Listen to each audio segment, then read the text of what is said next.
एक street light की कठोर चमक के नीचे रवि अपनी पुरानी किताबों में डूबा हुआ बैठा है। विनम्र गांव की झोपड़ियों के बीच बुद्धि का प्रतीक। हालांकि उसके कपड़े फटे हुए हैं, रवि की आंखें ज्ञान की एक अटूट प्यास से चमकती हैं।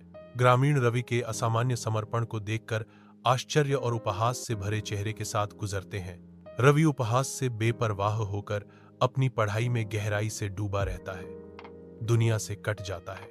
उसका ध्यान केंद्रित होता है, जो सीखने की शक्ति और उसके संकल्प की ताकत का प्रमाण है। रवि कक्षा में चुपचाप बैठता है।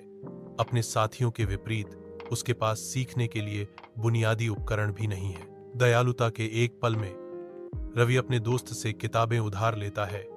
उसकी कृतज्ञता स्पष्ट है, क्योंकि वह अध्ययन करना शुरू कर देता है। जैसे ही शिक्षक एक प्रश्न पूछते हैं, रवि का हाथ ऊपर उठता है।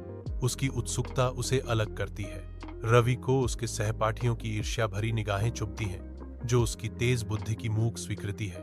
दोपहर के भोजन के दौरान रवि अकेला बैठता है, साधारण रोटी खाता है, जो व्यस्त कैफे के बीच एकांत का मार्मिक दृश्य है। रवि, अब एक अधिकारी, अपने गांव लौटता है, जिसका स्वागत उसके लोगों के गर्मजोशी से होता है। रवि के गांव के स्कूल के पास पहुंचते ही पुरानी यादों की लहर उमड़ पड़ी। उसके होंठ हल्की मुस्कान में मुड़ गए। वह प्रवेश द्वार पर रुकता है। अतीत में वापस जाने से पहले एक पल का चिंतन। बच्चों के सामने खड़े रवि की उपस्थिति कमरे को प्रेरणा और आशा से भर देती है।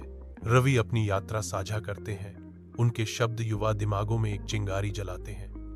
मैं आप सभी के साथ अपनी कहानी साझा करना चाहता हूं और आपको कड़ी मेहनत करने के लिए प्रेरित करना चाहता हूं। रवि गांव के लिए अवसर के भविष्य की घोषणा करता है।